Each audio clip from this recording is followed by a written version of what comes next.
When multimillionaire Paddy McNally suddenly passed away, the media treated it like an ordinary headline. But for Sarah Ferguson, it was a devastating knockout blow.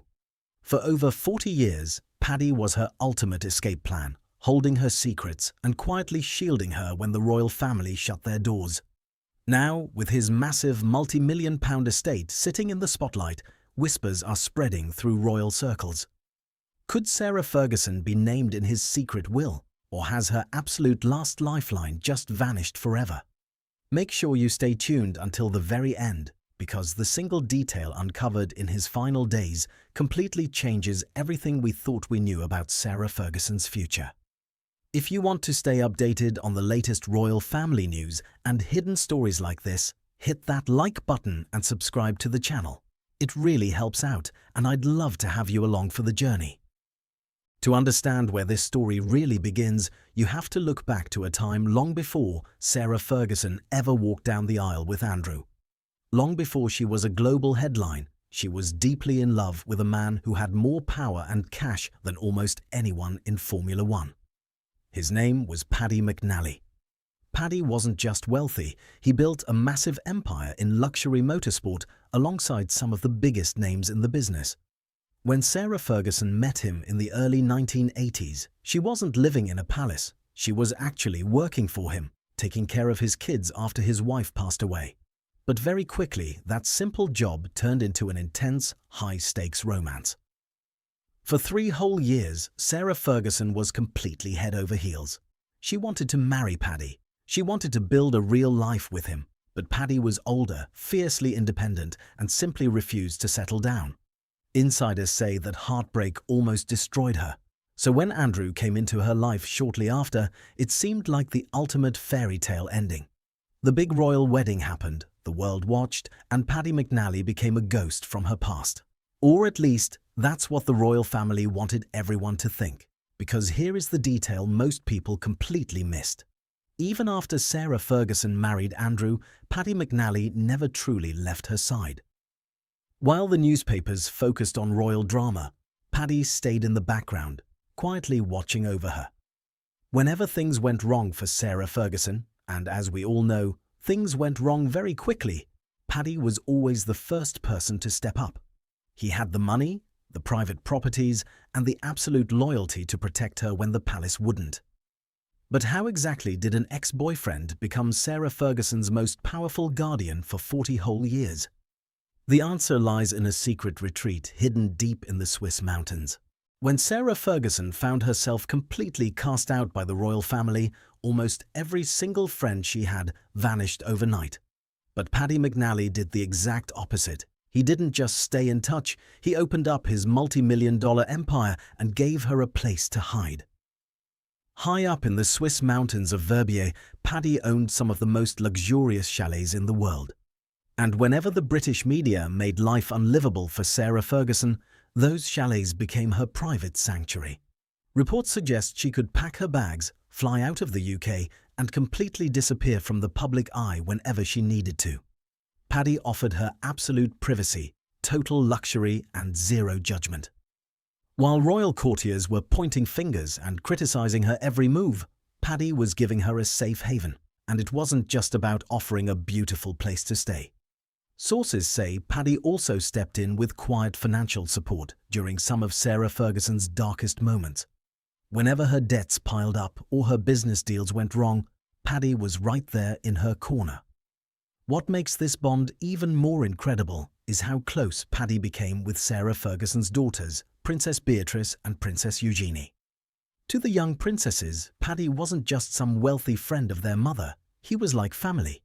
They spent family holidays at his Swiss home, creating memories away from all the royal pressure back in Britain. Think about that for a second. For over 4 decades, while royal relationships fractured and headlines raged, Paddy remained the one steady constant in Sarah Ferguson's life. He was the one person who never sold a story, never betrayed her trust, and never asked for anything in return. He was her ultimate shield against the world. But that raises a massive question. What happens when your ultimate shield suddenly vanishes? Because the timing of Paddy's passing couldn't possibly be worse for Sarah Ferguson.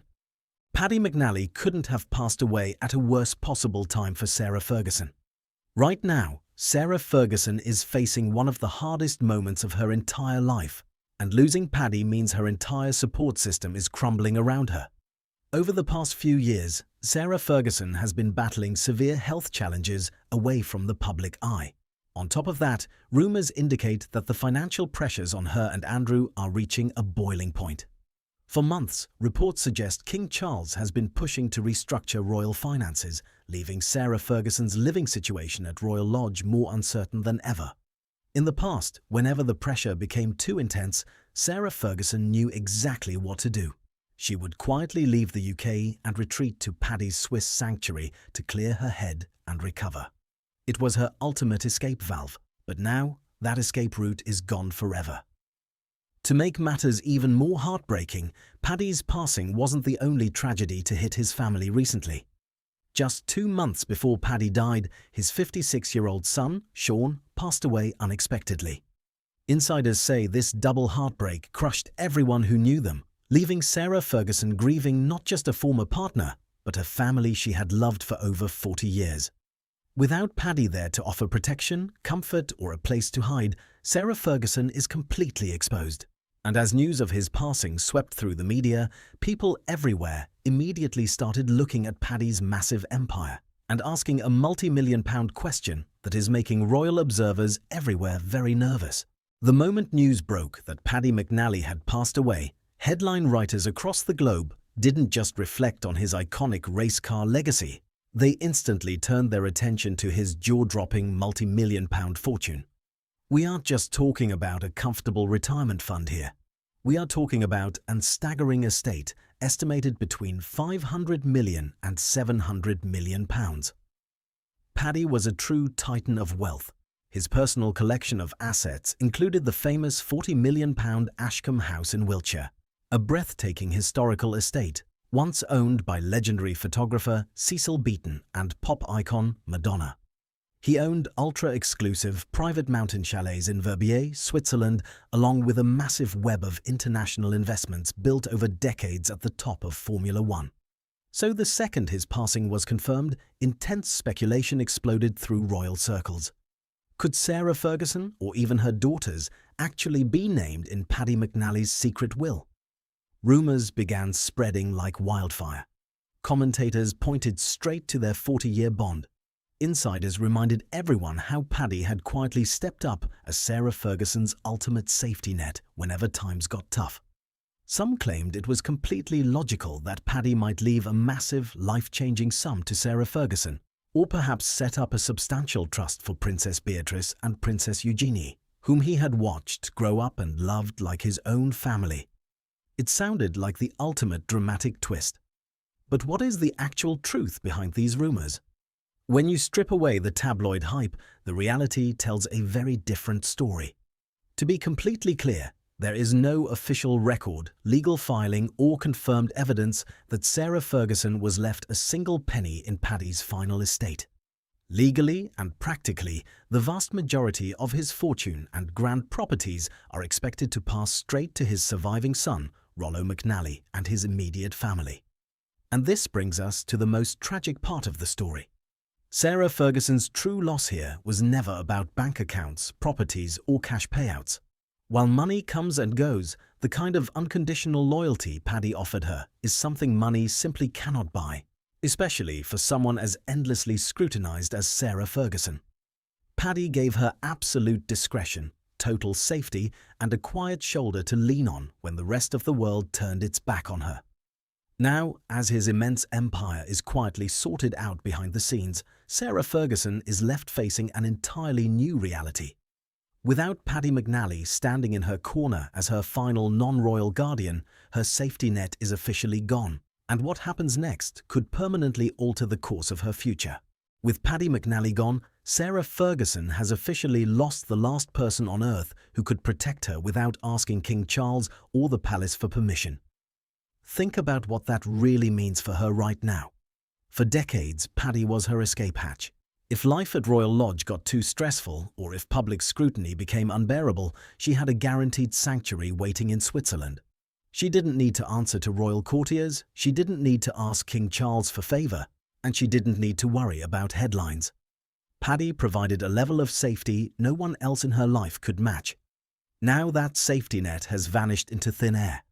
With Paddy no longer here, Sarah Ferguson will have to lean far more heavily on the only steady network she has left: her daughters, Princess Beatrice and Princess Eugenie.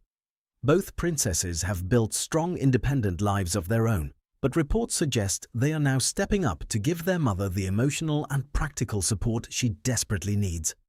At the same time, her living situation in Britain is becoming more complicated by the day. Sarah Ferguson finds herself at a critical crossroads. Without her customary Swiss retreat to fall back on, rumours indicate she may be forced to make tough choices about where she truly belongs for this next chapter of her life. She is facing a world without her ultimate defender. And as we look at the full picture of Paddy McNally's life and his quiet role in royal history, one final, powerful reality comes into focus. When you look back at Paddy McNally's life, his legacy in motorsport and business is undeniable. But history will also remember him as the man who stayed completely devoted to Sarah Ferguson when almost everyone else turned their backs. Their romance ended back in the 1980s, yet his loyalty to her lasted 4 whole decades. In a world filled with shifting royal alliances and tabloid headlines, Paddy was the one person who never traded her trust for public attention. Losing him isn't just about losing a friend from her past. It marks the quiet end of an era for Sarah Ferguson. Sometimes the heaviest loss isn't measured by a bank account, an inheritance, or news headlines. It's measured by losing the one steady anchor who always had your back when the rest of the world walked away. Now, as a new chapter begins, Sarah Ferguson must navigate an uncertain future without her ultimate guardian in her corner. What do you think about Paddy McNally's quiet role in Sarah Ferguson's life? Do you think she can navigate this next chapter without her longtime supporter? Drop your thoughts in the comments below. I read every single one. If you enjoyed this deep dive, don't forget to hit that like button, subscribe to the channel, and turn on notifications so you never miss another royal story. Thanks for watching, and I'll see you in the next video.